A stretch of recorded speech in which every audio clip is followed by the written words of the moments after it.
Dans le prochain épisode de Plus belle la vie, alors qu'Abdel va passer par tous les états émotionnels, Blanche aurait-elle une stratégie efficace pour manipuler Rocha?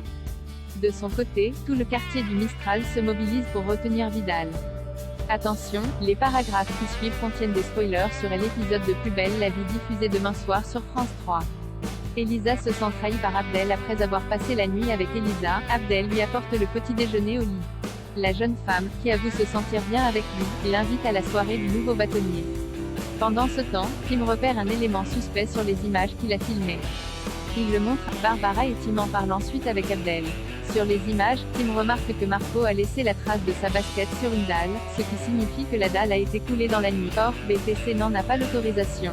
Tim souligne qu'il s'est fait renverser par un camion au petit matin et suppose que BTC cache quelque chose sous cette dalle. Il refuse donc l'argent que BTC était prête à lui verser. En se préparant pour sa soirée avec Elisa, Abdel avoue à Barbara qu'il appréhende de devoir lui annoncer que Tim refuse la proposition. Il a peur de la perdre. Mais Barbara pense qu'Elisa se montrera compréhensive. Une fois sur place, Abdel et Elisa partagent une danse. Abdel informe alors sa consoeur que Tim refuse la proposition de BTC. Elisa se sent trahie et elle gifle Abdel, puis quitte la soirée. Les élèves obtiennent gain de cause. Blanche Nathan empêche Noé, Lola et Jules de taguer la façade de Scoto pour se faire entendre.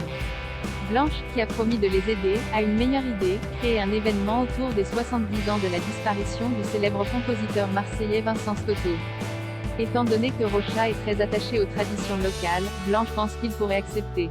Pendant que les élèves se renseignent sur Vincent Scoto pour être incollables sur le sujet, Blanche et Nathan préparent le terrain auprès du proviseur. Ils s'arrangent pour que ce dernier entende leur conversation à propos de la fête que Ravel avait organisée autour du compositeur en question et des éloges obtenus dans la presse. Intrigué, Rocha fait ses propres recherches.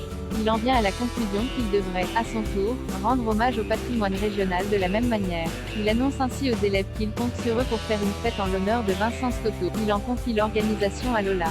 Tout le monde est ravi. Les Mistraliens tentent de retenir Romain. Romain voit défiler plusieurs patients à son cabinet, Myrtha, Léo ou encore Jean-Paul et Léa. Mais ceux-ci ne viennent pas le consulter. Ils viennent plutôt lui offrir des cadeaux et le remercier pour tout ce qu'il a fait dans le quartier.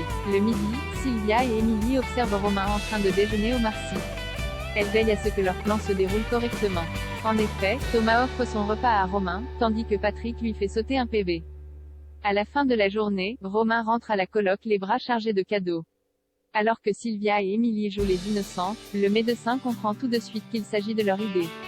Il les rassure, promettant qu'il compte revenir à Marseille après sa semaine à Paris. Néanmoins, Fanny reste pessimiste.